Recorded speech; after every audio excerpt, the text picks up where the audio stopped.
Nous allons enchaîner sur les écrits du Cheikh Ahmadou Bamba et cette fois-ci nous avons jeté notre dévolu sur Matlaboul Fawzeyni.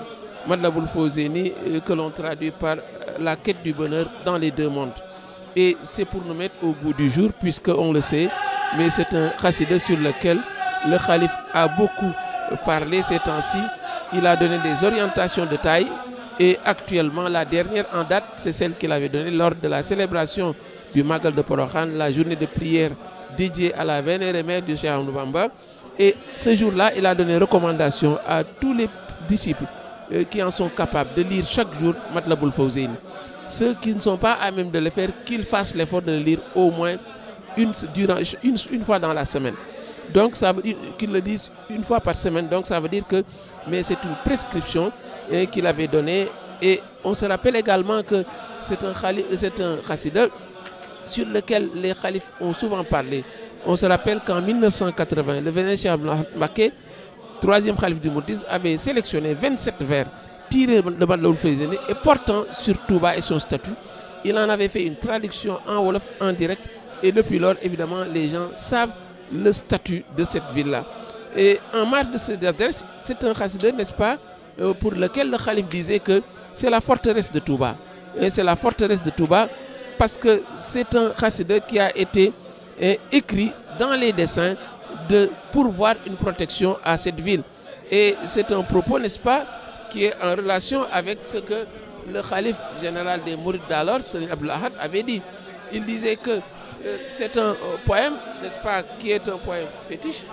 Et c'est un poème, n'est-ce pas, sur lequel il revient beaucoup, il insiste beaucoup et il cite beaucoup, n'est-ce pas, de passages ou bien de vers tirés de ce poème. Et il faut dire donc que, pour préciser la date de la composition, le vénéré Cheikh Abdoul Ahad avait dit que c'est un poème qui a été écrit lors de l'installation de Cheikhoul Khadim à Touba, c'est-à-dire en 1888. Et toute son ambition pour cette ville a été déclinée dans ce poème. Tout ce qu'il voulait que cette ville devienne, tout ce qu'il ne voulait pas que cette ville devienne, mais il l'a dit et clairement dit. Mais il a ajouté que ce sont des requêtes qui ont été entièrement exaucées par notre Seigneur. C'est dire donc que c'est un khassida, n'est-ce pas, qui compte beaucoup dans ce répertoire incommensurable du vénéré Cheikh Ahmadou Bamba. Touba, il faut le rappeler, est un aboutissement dans une longue marche, n'est-ce pas, qui a conduit Cheikhoul Khadim de Mbacké Kadior à Mbacké Baol, de Mbacké Baol à Darou Salam et de Darou Salam à Touba.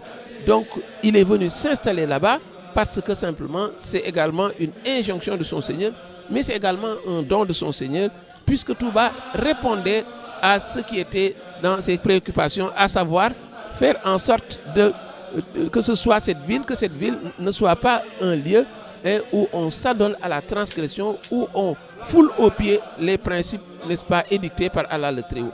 Donc, il faut dire que Touba, c'est un poème, pour revenir au poème, qui compte 236 vers. Ce n'est pas un poème court, il est assez long, il est écrit dans la métrique radiaz et il a son titre propre, Matlaboul Fawzeyni, la quête du bonheur dans les deux mondes, c'est le titre de ce poème. Et il faut dire également que c'est un poème pour lequel le calife a donné des recommandations parce qu'il voulait simplement que la baraka attachée à ce poème rejaillisse sur cette ville, rejaillisse sur le Sénégal et rejaillisse dans tout le monde entier. Et par anticipation, dans ce poème, c'est dans ce poème qu'il dira au vers 77 wa kathiran khayrati hadal baladi wa rizqa wal takfi an nakadi. Multiplie surabondamment le bonheur, les bienfaits de ce pays et préserve-le des troubles, qu'il n'y ait pas d'instabilité dans cette ville. C'est un propos, une prière que le cheikh avait faite. Il faut dire que c'est un poème singulier, ne serait-ce que par son préambule. C'est un préambule fourni, très développé. Il faut tout un marathon pour traverser les lignes qui constituent ce préambule. C'est dire donc déjà que c'est la preuve déjà de la singularité de ce poème-là. Et il faut dire que c'est un contenu, c'est un préambule qui donne un éclairage sur le texte, sur son contenu, sur son orientation. Et il s'ouvre sur l'évocation suivante, maqsadu qasidati ad-du'a wa shukri. C'est le cheikh qui dès le départ dit que l'orientation de ce poème, le contenu de ce poème, dit-il, l'objet de ce poème, c'est la prière, mais c'est également le témoignage de gratitude. Donc déjà, orientation qui sera très perceptible dans ce poème. Il y aura force prière, mais il y aura force évocation de témoignage de gratitude dirigé envers Allah. Il ajoute que il faut rappeler également que s'il y a ces prières, il faut le mettre sur le compte du contexte dans lequel le cheikh a débarqué. Le vénéré Cheikh Abdou Lahad Mbacké, pour le convaincre encore, disait que quand il arrivait à Touba, il n'y avait qu'une forêt et des fauves. C'est ce qu'il a trouvé dans cette ville. Et la suite du préambule, nous allons enchaîner sur le préambule. Et le cheikh donc donne des règles, il sacrifie aux règles primaires, n'est-ce pas, de la bibliographie. Il donne le nom de l'auteur, c'est Cheikh Ahmadou Bamba.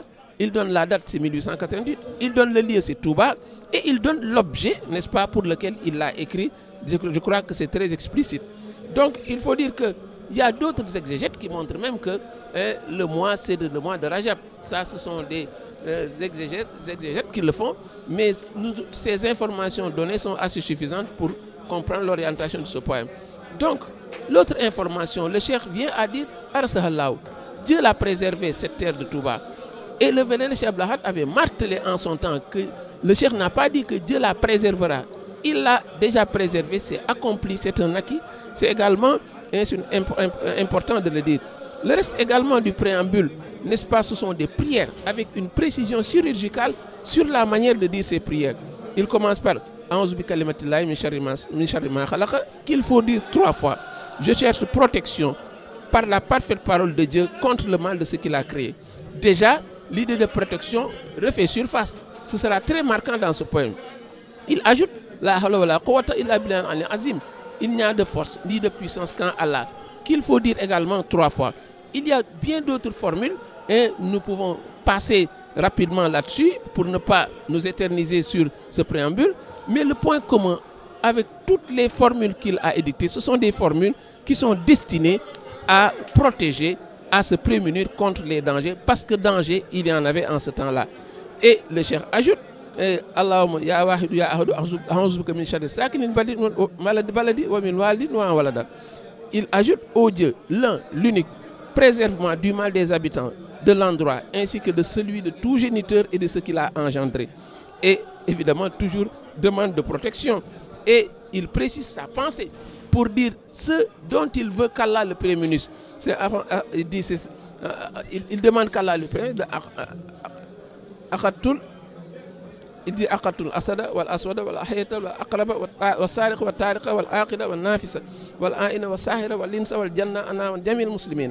J'ai mis hors d'état de me nuire et de nuire à l'ensemble des musulmans. Le lion, le serpent, le scorpion, le voleur, le magicien, le sorcier, le mauvais œil, ceux qui traînent la nuit, l'être humain et le djinn. Donc ça veut dire que c'est une vague, c'est tout un bestiaire qu'on peut étudier. Et Fawzeyni est marquant par le bestiaire. Il y a beaucoup de noms d'animaux qui sont convoqués et classifiés, qui nuisent à l'individu et que le cheikh a rencontré sur place. Mais il sait les moyens de s'en prémunir parce qu'il ajoute bi alfi la hawla wa la quwwata, par la répétition des millions et des millions de fois de la formule la hawla wa la quwwata illa billahi al-ali azim. Et nous pouvons nous en arrêter là. Il reste d'autres formules sur les sourates qu'il faut lire 3 fois et des formules qu'il faut lire 7 fois. Nous traverserons très rapidement ces formules-là avant d'entrer dans le vif du sujet. Wassalamu alaikum wa rahmatullahi ta'ala wa barakatuh.